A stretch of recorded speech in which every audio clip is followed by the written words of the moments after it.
Okay, we're back on. Hey, ladies and gentlemen, this is Reginald Woods. He's back on. We're talking about legal lynching today and the things that come along with it. All right, brother, you're on. All right, and then, one of the things that I want to touch on in this second part is that whatever happened to common sense? Common sense. The golden rule, do unto others as you would have them do unto you. All of these principles are supposed to be somewhere embedded within the law. But somehow we've gotten away from that. And one of the things that people don't understand is that word rehabilitation, we don't really know the true meaning of it. Not like the courts and the Congress use it. According to Black's Law Dictionary. Yeah, break it down. The Black's Law Dictionary, that's the dictionary that the judges and the prosecutors and the lawyers use. And according to that dictionary, rehabilitation means the restoration of an individual to his greatest potential, whether physically, mentally, socially, or vocationally. Black's Law Dictionary, 6th edition, 1990, it was published. And so, what about the gun stacking law is restoring an individual to his greatest potential? That's throwing them away. You're throwing someone away, but one of the prerequisites of the law that you use to sentence people, which is Title 18, 3553A, it requires that you consider disparity, meaning this sentence is so much higher than other individuals across the nation and across the globe that are being sentenced for the same thing. Another word for disparity is disproportionality. And so we are not taking any of these things into account. And Frederick Douglass said it best, man. He said the number one crime that we've committed in America is being black. He said because it's waiting on us when we go to our jobs, when we go to the hospital, when we walk into a courtroom, it's waiting inside the jury box for us. Bro, and it's a sentence. This call is from a federal prison. He said it's a damnation and a sentence that we can't escape ourselves. Yeah, let me cut in right quick. I was just talking to somebody. About this yesterday. I said, bro, every time I'm out and like, if I get stopped by a cop, like, honestly, I'm not really scared of nothing for real. But when I get stopped, I'm like, damn, I don't want to be that next person on the news. DWB. For real, I'll be like, that's why a lot of us go. That's why they're like, man, screw this. I'm taking my chances. Straight up, I'm taking my chances. Fuck it, I'm gone. And it's scary, man. All right, perfect example. I'm a service safe instructor in Proctor, and I ain't gonna say what restaurant I was at, but I was in my work clothes. I was all dirty and probably had drywall or greasy. I can't remember the day. What I had on, but I know I was in my work clothes, and I was sat in a restaurant, and I was actually about to, offer my services to them and, train the staff and stuff like that, but I was wanting to see how everything was ran when there ain't nobody watching, because people act a lot different when they supervising big bosses and corporate's not around. So I'm sitting back watching this and stuff, and they called the cops on me. They called the cops on me because they thought they was like, yo, they could ask me, you order anything? I was like, no, I'm good. I'm good. I'm finicky about eating out anyway, especially, dealing with that stuff. So, yeah, and the cops is all like, I'm like, yo, let me get your badge number, and I told them, I was like, man, I'm a teacher, bro, like with ServSafe, with the National Restaurant Association. I'm here. I was actually gonna offer my service to them. And then when everything got broke down, the manager did, oh yeah, we sorry, now you want a free meal? I mean, I want nothing. Like, I'm good. Yeah. If I was a white dude, if I was now, I can't even say Spanish, brother, because they'll probably get cops calling them quicker. Yeah. Ain't no question. And so that's one of the things that we deal with, man, is that inherent sense of criminality just because we black, man. And then, driving while black, man, I'm going to be honest with you. I grew up in a different era when things was a little bit more cool. It was a little bit more laid back and lackadaisical. Yeah. I probably been driving a car on my own since I was about 14, man. My dad had an old 1977 Rust Bucket Capri with a 4-speed, a little 4-cylinder. Man, I used to be all over the place in that thing, man. But long story short, before he turned me loose, he taught me what to do in case they pull you over. This is what you do, son.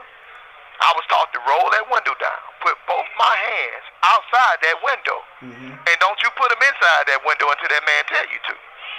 Everything, yes sir, no sir. I'm doing fine. You know, what? Be cordial. Yeah. You know, where are you headed? Hey, I'm going to football practice. I know I'm not supposed to be out here, man, but you know, it is what it is. Yeah. And back then it was a little bit more laid back. As long as you were driving and obeying the rules of the road, they would let you get away with it. Yeah. It's not like today where they're looking to, you know, criminalize every least little thing. You know, you can break the law without even knowing it today. You can drive across the state line with a plant and you just broke a federal law. You don't even know it. Yeah. It's for real. Yeah. You ain't lying. The federal law is sickening. The more you study it, the more sicker you get to your stomach, because you realize that a lot of this stuff is just utter foolishness, man. It makes no sense at all, period. And it's not uniform from one circuit to another. And what I mean by circuit is that California is the 9th Circuit, California and Arizona, out that area. But down here, Georgia, Alabama, and Florida is the 11th Circuit. And the law in the 11th Circuit is so much more despicable and wicked and underhanded and low down than it is in California, even though they're both federal courts. And people don't know that either. Yeah, because all the different districts, and then the thing is, they all be in a buddy system with all the districts. So even when you appeal stuff, and it's all, oh my God. It's crazy. It's crazy. You are so right. Okay, and like, I don't know if my mom told you this when you were interviewing her, that the Federal Probation Office did a walkthrough at my mom's house in 2019. Yeah, that is right. Yeah, you're supposed to be getting out. You was getting out. I had filed for compassionate release under the First Step Act in light of the change in the gun stacking law. Despite it being non-retroactive, there's a provision that you can look up in the legislative history when they first designed that statute. It says it's going to be a second look because they were doing away with probation. Yeah. And parole, excuse me. I said parole. Probation, but I meant parole. Long story short, they went through, got the favorable recommendation, actually also passed that recommendation on to the court. Long story short, what I figured out in 2019, others came behind me in 2020 and 2021 and even currently, and are being released under the same exact motion that I filed in 2019, but they're letting them out. But because the law in the 11th Circuit is different from the law in the 9th Circuit, I can't get out now because there's a case called Bryant. Like Kobe Bryant. The last name of that case is Bryant. Okay, and so the 11th Circuit and the 8th Circuit are the only two circuits that disagree with my position. But however, in order for them to disagree, they're breaking the law. And guess how they're breaking the law? Guess how they're breaking the law to do this? Congress said in Section 603 of that First Step Act, after 30 days, after you do the administrative remedy and the warden turns you down, or the administrative remedy is completed, you can go straight to the district court, and the district court can make the determination on the compassionate release. Okay? But what the 11th Circuit did, it says, no, you got to go back to the 1B 1.13. Now, in plain English, that's the prison's policy that was given to them by the Sentencing Commission. But here's the problem with that. The Sentencing Commission's website itself says that it doesn't apply. But the 11th Circuit and the 8th Circuit, says that it does. And this policy has never been updated since the passage of the First Step Act in 2018. And the Sentencing Commission that gave this stuff to the prisons said it does not apply. But the courts, just to keep people in prison, said that it does. And so you open up a gate that Congress closed. This call is from a federal prison. And nobody's saying anything about this. She's like, oh yeah, they don't know that it's going to be like this. I'm going to the Supreme Court with it because I know I'm right. And what that's called in legalese or legal terms is called unlawful delegation of authority. And what you're doing, you're illegally giving power to an agency that Congress did not give to them. All agencies, they receive their power from Congress and nobody else except for the president. The president is the chief executive officer over the DOJ. Yep. And who works under him is the Attorney General. Mm-hmm. That's the man that carries out the orders of the president. Yep. That's why the president can do clemency at any time, which we're praying for on my behalf, because I'm in line. Yeah, I'm next. yeah, man. Yeah. And that's why the president has that power to pick up that pen at any time, and he can free a man. Yep. Obama did a whole lot of freeing brothers, and you got to see it yourself with your own eyes. Yep. Obama blessed some brothers with that ink pen. Yep. And I say Obama, but I'm really talking about God picking up Obama's hand and grabbing that ink pen and compelling that brother to use his heart and his spirit for some good in this world, man, and to stop throwing away God's people, man, because that's all the United States government is doing, is throwing away God's people. And God is not pleased. It's not pleasing in the eyesight of God when you throw away his creation like that. Straight up. We were made in the image of God. But you take the statutes and codes and you legally lynch us. You take away our life force. You take away our dreams. You take away our purpose. You take away our hope. You take away our families. And you take away our families' hope. With legalized lynching in America. Not in Russia. Not in China. Not in Cuba. Not in Uzbekistan, but in the United States of America, the home of the free and the land of the brave, we are being legally lynched on a daily basis. Yes, man, you said a mouthful, bro. You said a mouthful. I can't. Ain't no other way to say it. Yeah, I don't know how to do it, but in the raw. Yeah, that's what it is. Because anything else would be a lie. It would be a lie. But now, with us, we need help. We need help from y'all. Yeah. We need the people, man. A lot of people are throwing their hands up, it's not my problem because I'm not in that situation. Or even if you got a family member that's in that situation, guess what? It's gonna be everybody's. Y'all don't realize these kids is coming up, and the way the system is changing, or it has been, it hasn't been changing. I should say, it's gonna affect everybody. Don't have a clue. They don't have a clue what they're walking into. We didn't sit up there and watch the whole change of society from the sidelines, like, oh my God, and seeing how crazy it's getting. It's only gonna get worse. These youngsters are going to be doctors and lawyers and whoever, they're not going to even be that because half of them are going to be out here killing each other and killing you too. Right. Shoot, looking at that. Hold on. In Cali, I don't want to cut you off, but in Cali, bro, the gang members are running up in the rich folks' houses right now. Like on Batman. They ain't playing. Okay, what was you going to say? And it was beeping on this end. I'm sorry. Go ahead. Close out. I want everybody to know this. We can't depend on the officers of the court. Because when they founded the KKK, guess who founded the KKK? The officers of the court in Pulaski, Tennessee. And so we can't depend on these judges and prosecutors. And speaking of the KKK, you remember I told you about Dick Gregory said he grew up in Georgia and it got so cold one year that the KKK put a cross out his front yard and they started to burn it. And they opened up the door and said, come on, bring it inside. Yeah, because it's cold out there. And they did. Yeah.